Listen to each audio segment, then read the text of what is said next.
I am truly delighted and honored to welcome François Amigues. François is an osteopath who has been dedicated to working with couples, pregnant women, and newborns for over 25 years now. He's also the president of the Canadian Association for Prenatal Education, and he lectures internationally throughout Canada, the United States, Brazil, France, and Russia.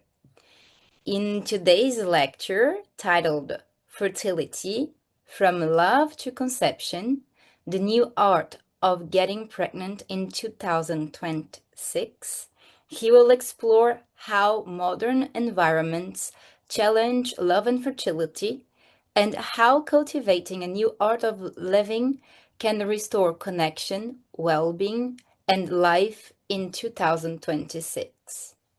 Welcome, François. The stage is yours. Thank you so much, Mafe. Well, hello and congratulations for participating in the World Pregnancy Day Summit. What an honor to be there and a thrill to share what I wish to share with you. I will try to add a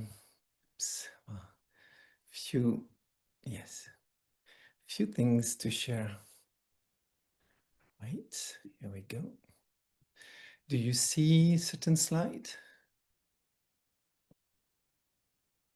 Yes, that works. Excellent. So, for 23rd years, I have been supporting couples in the pre and perinatal field, specifically regarding fertility. I'm very happy to pass after John Wilkes because he resumed a bit my daily work and we have the chance to make magic on babies. But my focus has been more on pregnant women and especially on couples. So effectively, fertility nowadays has become a real societal challenge. Effectively, infertility now affects 1 on 4 couples in the whole world. It's a big number. But how do we change? Oh yes, like that. Okay. But what amazed me, it has been that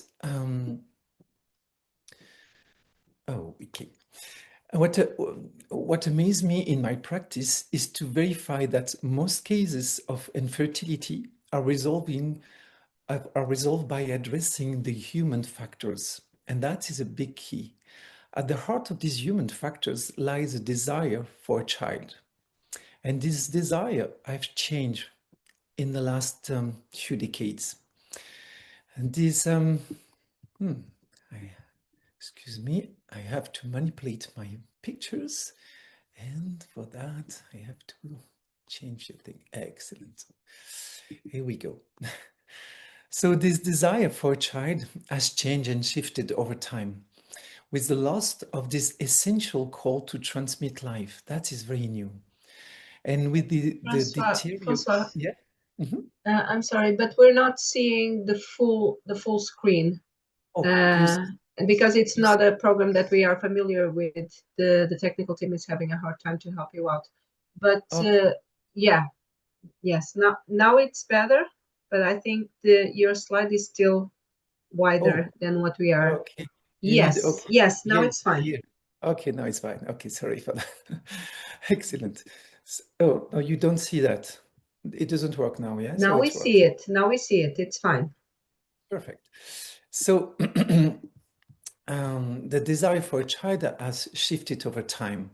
And what we have lost is this essential call to transmit life. And that's come with the deterioration of living conditions and greater insecurity for all the younger generations. Parenthood was traditionally the primary focus on couples' life in the past. It has now become secondary to career, to prioritize financial security, which has been a threat lately, and facing the rising cost of living, the housing crisis, the job insecurity, all the lack of family support, and the childcare shortage, and the professional constraints, especially for women. However, the level of this desire for children influences fertility strongly. And in addition to being delayed, it is also affected and altered by increasing individualism, instability in relationships, women's empowerment, man's lack of involvement in childcare and education, and that's a big one, the dominance of screen that are new in our life, and eco-anxiety about the planet, stemming from the climate crisis, overpopulation, and global instability. So the consequences are a shift in the age of parenthood from 25 to 30, or even older nowadays, with a sharp decline in fertility leading to increased recourse to assisted reproductive technology, which now represent 15% of births. So, of course, even if 20% of the cause of infertility are unknown, it is still possible through education, awareness, and new habits to eliminate the other 20% of infertility due essentially to the normalization of over-medication, the omnipresent pollution in food, air, water, object, clothing, and housing everywhere, as well as by modifying excessive lifestyle involving thrill-seeking, extreme sports, or extreme sedentary behavior, and by addressing weight problems, alcoholism, drug use, and other addiction. Furthermore, it will be necessary to address the transgenerational and epigenetic factors that shape primal health during pregnancy. These factors are even more complex and require further investigation. And that is a strong aspect we have to face typically in our daily practice. So these and because we know that everything happening around in our when we were in the womb tend to affect the person we are going to be, and the many stress into the womb and coming from ancestor will make us more prone or less prone to have baby. That is so important to address in our daily practice. So these enormous causes demand strong support from a health policy that goes beyond birth bonuses, which are largely ineffective in boosting birth rates. That has been proved so strongly. Indeed, they must aim first to improve the number of childcare options, the access to housing, which is so difficult nowadays, financial security, how do you treat that? Paternity leave, still not present in very much countries. A better sharing of mental and domestic responsibility amongst men and women, and a transformation of the couple's spiritual values. And we will develop this point later, so important. In short, a monumental task with uncertain outcome, because the issue of fertility lies in a change of consciousness and how to transmit life. Oops. In addition to these general causes of infertility, 30% are purely female related, primarily linked to ovulation problems stemming from hormonal imbalance, caused typically by polycystic ovaries, stress, contraceptive, prolactin problems, or early menopause. However, these issues can also originate from fallopian tube problems, endometriosis, uterine abnormalities, cervical problems, preventing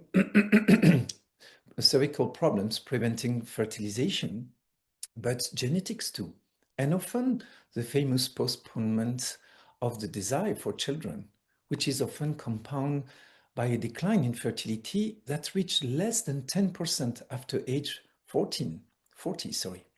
when a lot of couples reach this age before desiring or starting to have a baby. Among the 30% of male, oh, a little picture. Among the 30% of male causes, a 50% decrease in sperm count and quality over the past 40 years has been attributed to endocrine disruptors, stress, genetic abnormalities like women, genital condition, and hormonal imbalance. However, neuroscience discovery over the past 20 years have made a big breakthrough.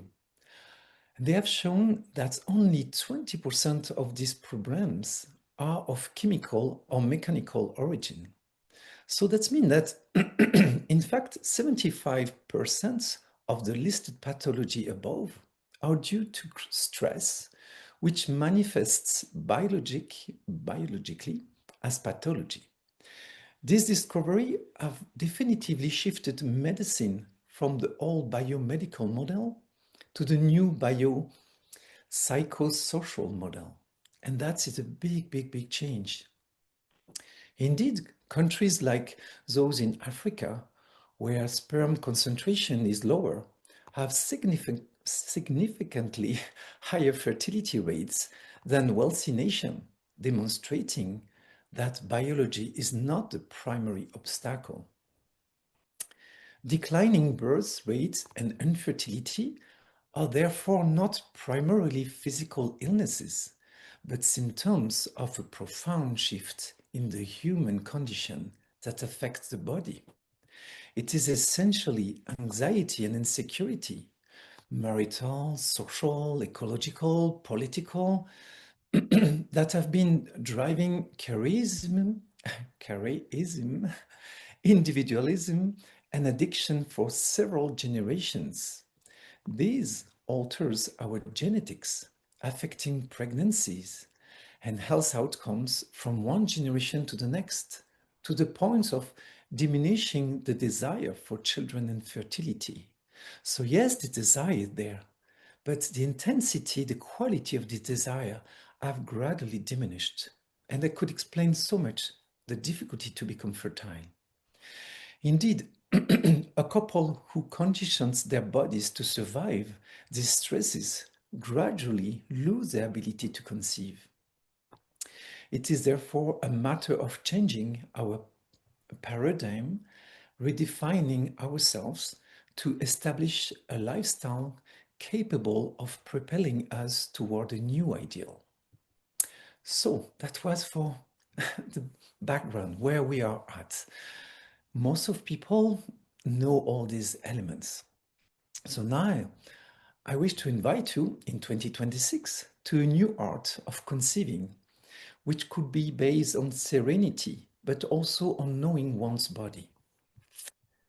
And a little picture to trigger your right brain, like we heard this morning. On the medico-psychosocial level, the new art of getting pregnant is based on listening to one's body, regular intimacy, and the well-being of the couple. That is quite acquired. Science confirms that the best times are around ovulation, of course, in early morning and better in spring for better sperm, new studies shown. But the real keys remains intimacy, patience, and the absence of pressure, which is, as we have seen, a big challenge nowadays. So, conceiving a baby relies on a combination of natural rhythm and emotional well-beings, eliminating stress and anxiety. This is achieved by beautifying one's living space, for example, surrounding ourselves with positive relationships, and above all, cherishing one's relationship. The couple is the first in all that. It's also essential to focus on improving one's lifestyle by enhancing sleep, the quality of one's diet, as we have seen earlier, engaging in moderate physical activity, and of course, avoiding endocrine disruptor. Good luck, they are everywhere. escaping pollution, good luck again, they're everywhere, and breaking free from addiction. So let's go very far in the country to have a baby. Finally, on a personal level, the art of forging a strong emotional bond full of tenderness, joy, and inspiration is the new standard for elevating the couple's well-being, essential for a loving conception that sets the tone for the entire pregnancy and can also restore lost fertility. That has been seen so many times. But to reach this point, modern couples face new challenges that have emerged since the 19th century. Indeed, before the Industrial Revolution, men biologically develop their male hormones during adolescence. Everybody knows that. But they also naturally develop their female hormones, essential for self-control, thanks to their family and social lifestyle. Caring for their parents in the village allow them to become balanced individuals, what we call typically gentlemen. Women, on the other hand, were confined to the home, only able to develop the female hormone for their role as mothers. Since industrialization, women have gradually gained access to the development of their male hormones by discovering the world, studying, and learning a trade, becoming the autonomous women of our time, balanced in their feminine and masculine natures. That is so new in the history of the world. Men, however, deprived of service to their family and villages, have gradually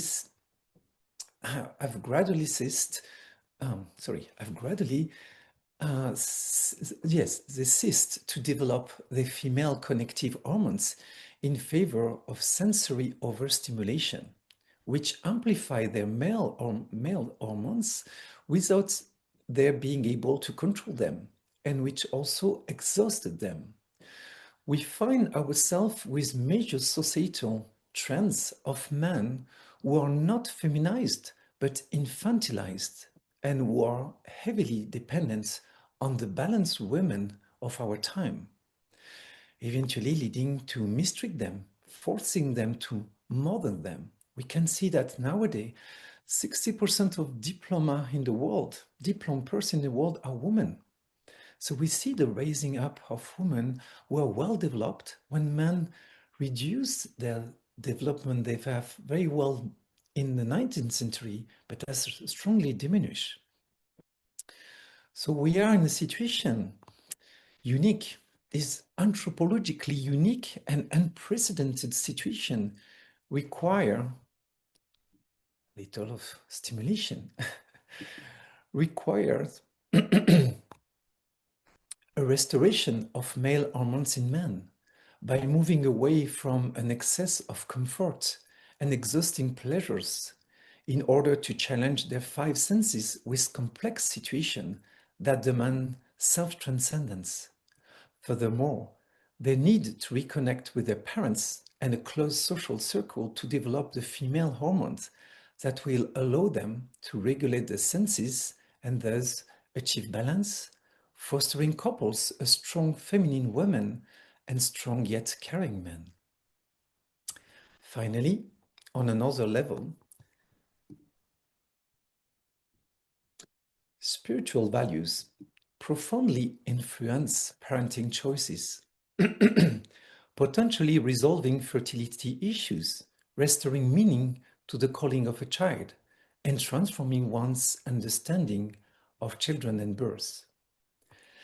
Increasingly, the arrival of a child is perceived as a spiritual experience, marked by a sense of the sacred, a connection to life, or a relationship with the unseen, whether through religious belief, nature, or a connection to one's ancestors. Some tradition rekindled the desire for a child and resolve infertility through the reassuring belief that the child's soul chooses its parents based on an energetic affinity before birth, according to the lessons it wishes to learn in its incarnation. The child comes not only to be raised, but also to participate in the spiritual evolution of its parents.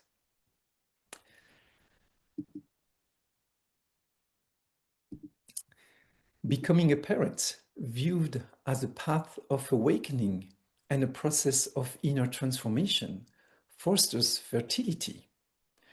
Welcoming a child is also about allowing oneself to be born. Each birth is a rebirth for the parents. Patience, letting go, and unconditional love in parenthood become daily spiritual practices. Pregnancy itself, increasingly seen as a sacred act, also fosters the desire for a child and can help the body overcome infertility. The mother, through her thoughts, emotion, and even prayers, is invited to become more and more consciously an intermediary between the physical and spiritual worlds. By meditating and opening herself to higher powers, she can attract a soul in harmony with her energy and foster its growth throughout a mindful and loving pregnancy. This active role reinforces the sacred dimension of motherhood.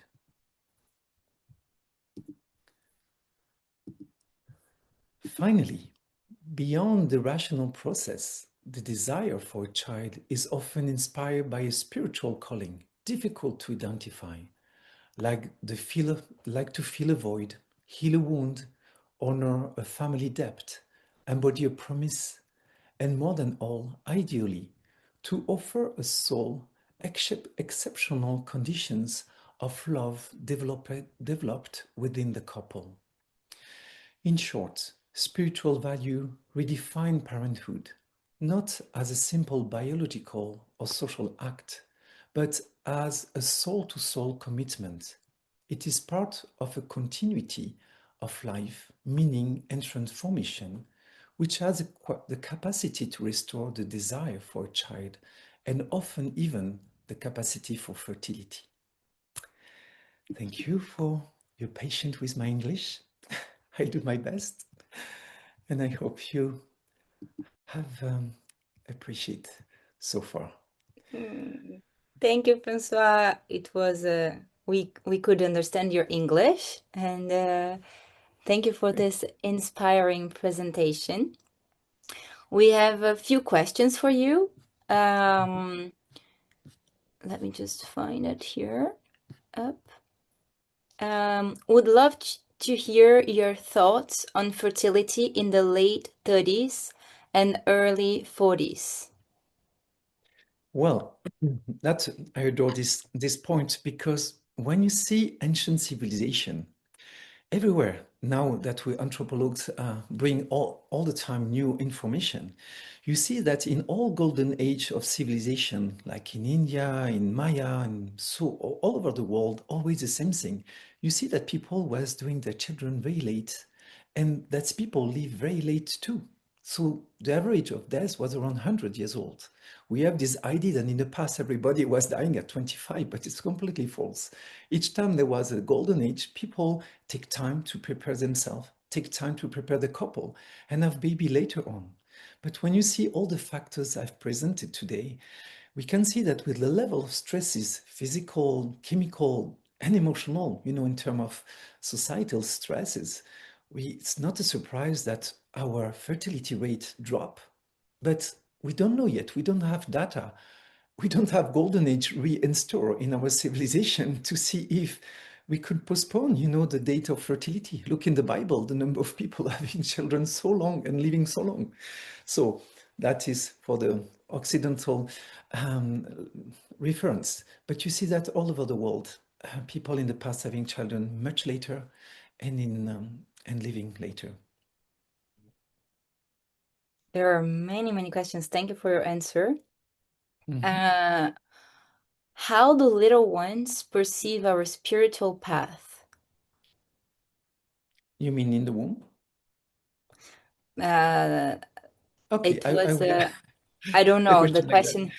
Well, instead of talking of the pregnancy of the father, the mother, we should only talking of the pregnancy of the baby. Because when we start to put the stake of the children above us, it's really at this moment that the couple first is reunited because we have just one focus. It's the baby. How we can do for the baby, everything we can do for the baby. We have seen with presentation, I believe, who was that? uh, this last night for me, the research, fantastic research made in Japan. Children are connected from cell one. And as I listened before this morning, that when the desire of a child is there, we could imagine that the energy, the soul, if you want, of the children is already there. So we see that everything is about consciousness. It's a consciousness that experiences a body and not the opposite. So if we are starting to reintroduce what I call the spiritual aspect, to see that we are more in consciousness, this baby later on will become an adult. Why even in very limited possibility of expression like cells, this consciousness is not around and listen to us and connect with us in a very spiritual way. That we have to wait 30 years old to have a talk about Kant and Aristotle's. But so that's why I truly believe that the children are there the moment we wish to attract these children. And of course, in the womb, the importance to connect for these children, to sacrifice yourself. Sacrifice means making the sacred, to welcome this soul as a sacred mission, let's say. And to now is all we know about epigenetic. If we create beautiful condition, we know this soul will have much more possibility to express itself, herself or himself. That's lovely.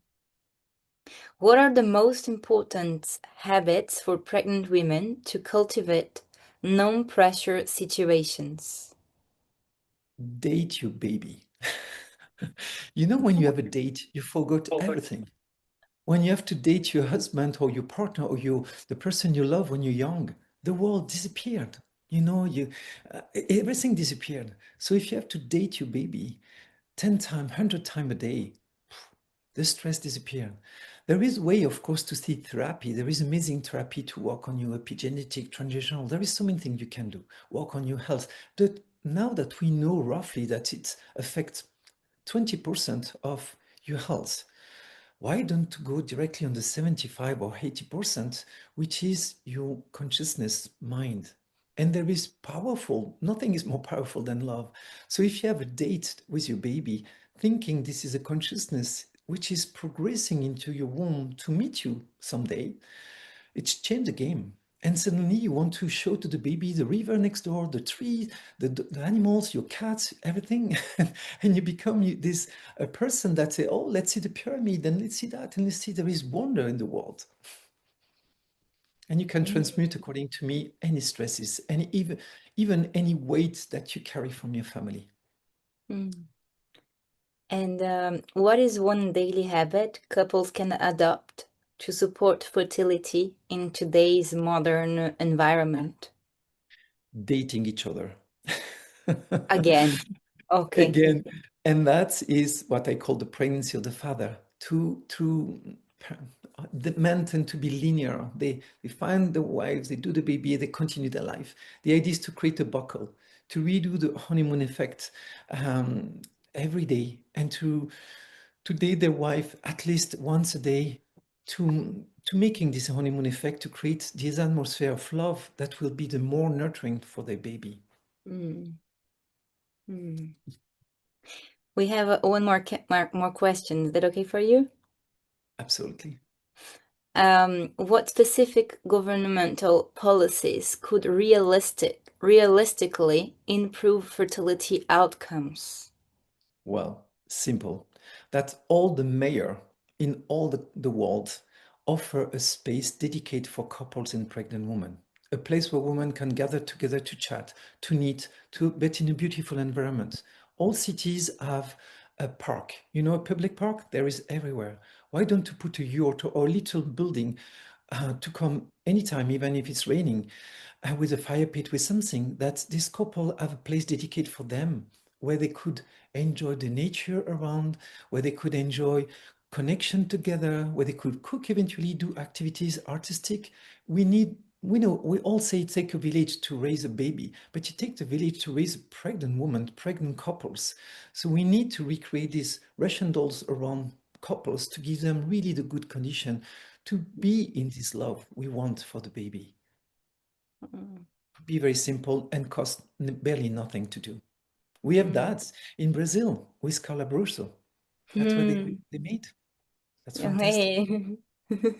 Yes, It's it's already true. happened. And the Blue House is in Montreal. There is amazing project that start all over the world. Yes. Yes. We are getting there. We are going to get there. Absolutely.